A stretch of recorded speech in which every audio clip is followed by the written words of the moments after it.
Hi, guys. I'm going to read today Henry's Freedom Box by Ellen Levine and Cater Nelson. It's a Caldecott winner, which means that it's a very good book.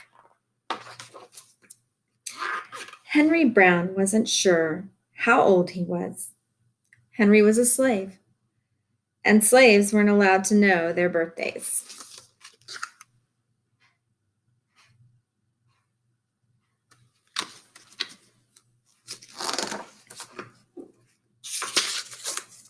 Henry and his brothers and sisters worked in the big house where the master lived. Henry's master had been good to Henry and his family, but Henry's mother knew things could change. Do you see those leaves blowing in the wind? They are torn from the trees, like slave children are torn from their families.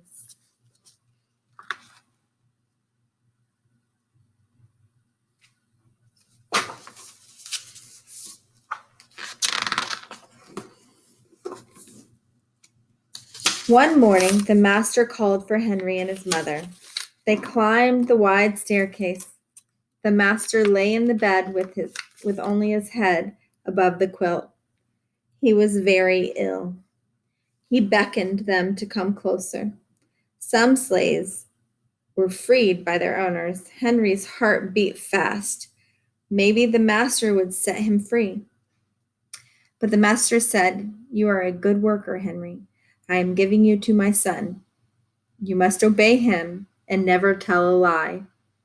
Henry nodded, but he didn't say thank you. That would have been a lie.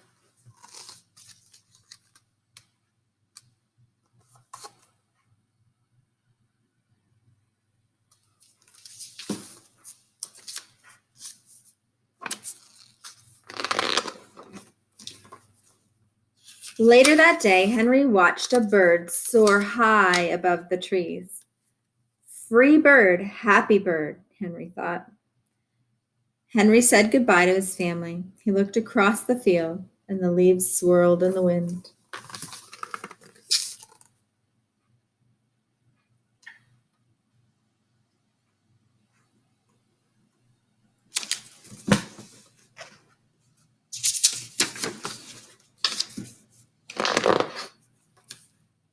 Henry worked in his new master's factory. He was good at his job.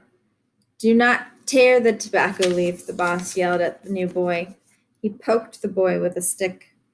If you made a mistake, the boss would beat you.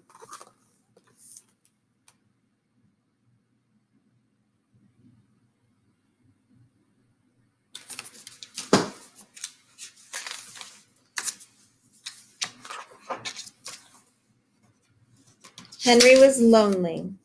One day he met Nancy, who was shopping for her mistress. They walked and talked and agreed to meet again. Henry felt like singing, but slaves didn't dare sing in the streets. Instead, he hummed all the way home.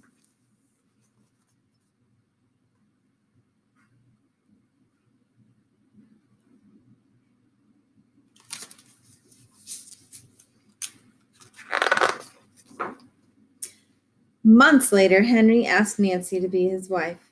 When both their masters agreed, Henry and Nancy were married. Soon there was a little baby, and then another, and another. Henry knew they were very lucky. They lived together even though they had different masters, but Nancy was worried. Her master had lost a great deal of money. "I'm afraid he will sell our children," she said. Henry sat very still.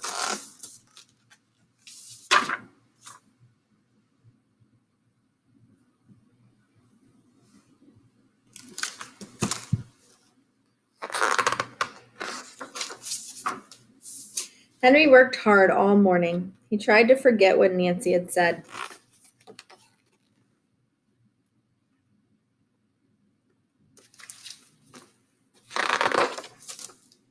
His friend James came into the factory. He whispered to Henry, "Your wife and children were just sold at the slave market." "No!" cried Henry. Henry couldn't move. He couldn't think. He couldn't work. "Twist that tobacco," the boss poked Henry. Henry twisted tobacco leaves. His heart twisted in his chest.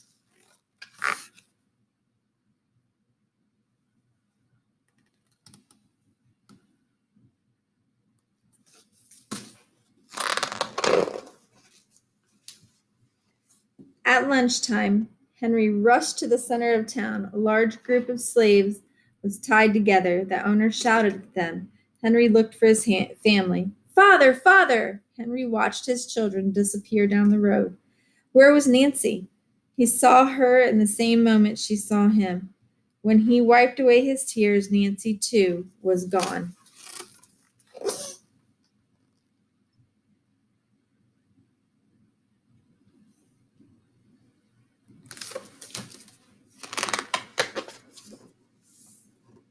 Henry no longer sang. He couldn't hum. He went to work, and at night he ate supper and went to bed. Henry tried to think of happy times, but all he could see were the carts carrying away everyone he loved.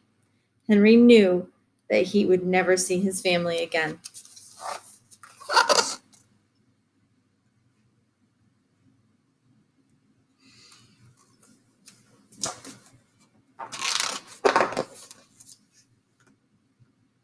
Many weeks passed. One morning, Henry heard singing.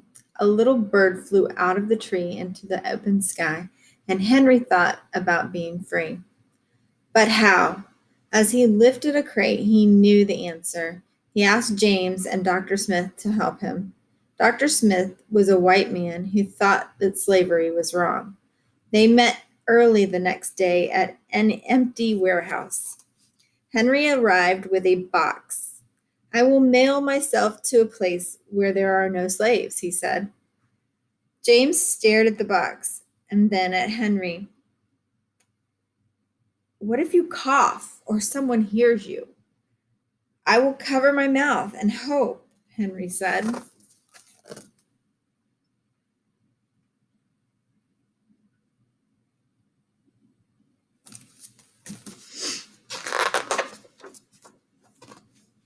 Dr. Smith wrote on the box, to William H. Johnson, Arch Street, Philadelphia, Pennsylvania. Henry would be delivered to friends in Philadelphia. Then he printed on the crate in big letters, this side up with care.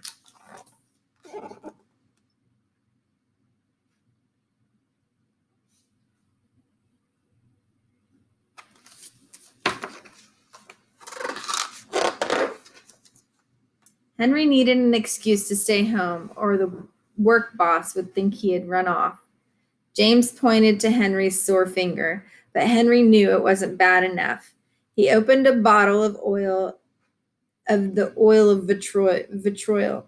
No, cried James. Henry poured it on his hand. It burned his skin to the bone. Now the boss would have to let him stay home. Dr. Smith bandaged Henry's hand, and they arranged to meet the next morning at 4 o'clock.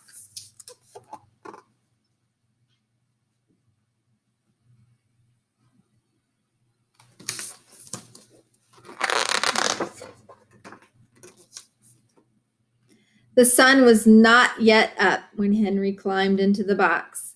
Ready? He said. James nailed down the lid. Dr. Smith and James drove to the station. The railway clerk tipped the box over and nailed a paper to the bottom. Dr. Smith begged the clerks to be careful, but they didn't listen. They threw the box into the baggage car.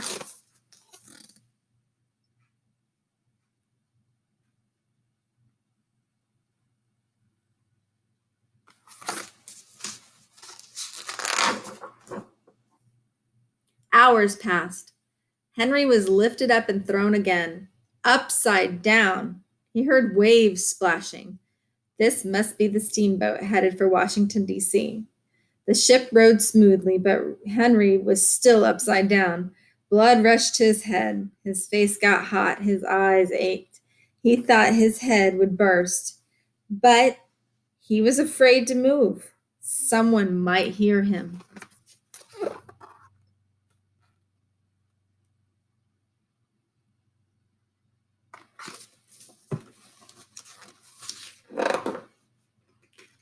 I'm tired of standing, someone said.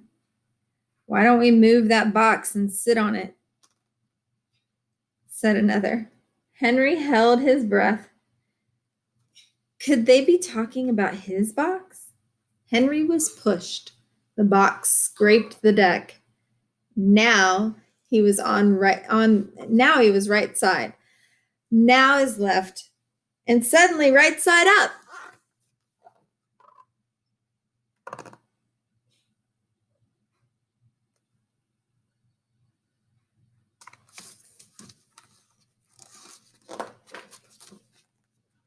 What do you think is in here? Said the first man. Mail, I guess, said the other. I am mail, thought Henry, but not the kind they imagine. Henry was carried off the steamboat and placed in a railroad car, this time head up. He fell asleep in the rattling song of the train wheels.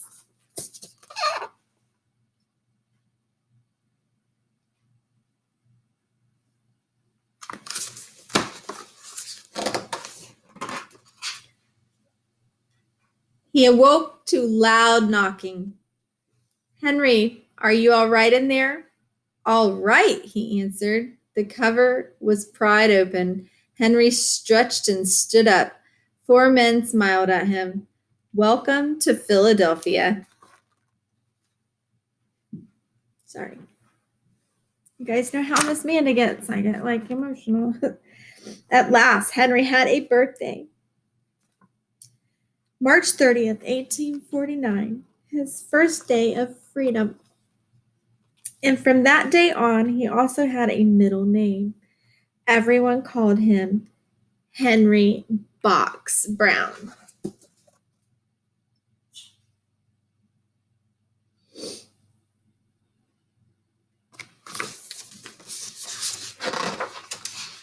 So this is based on a true story from the Underground Railroad.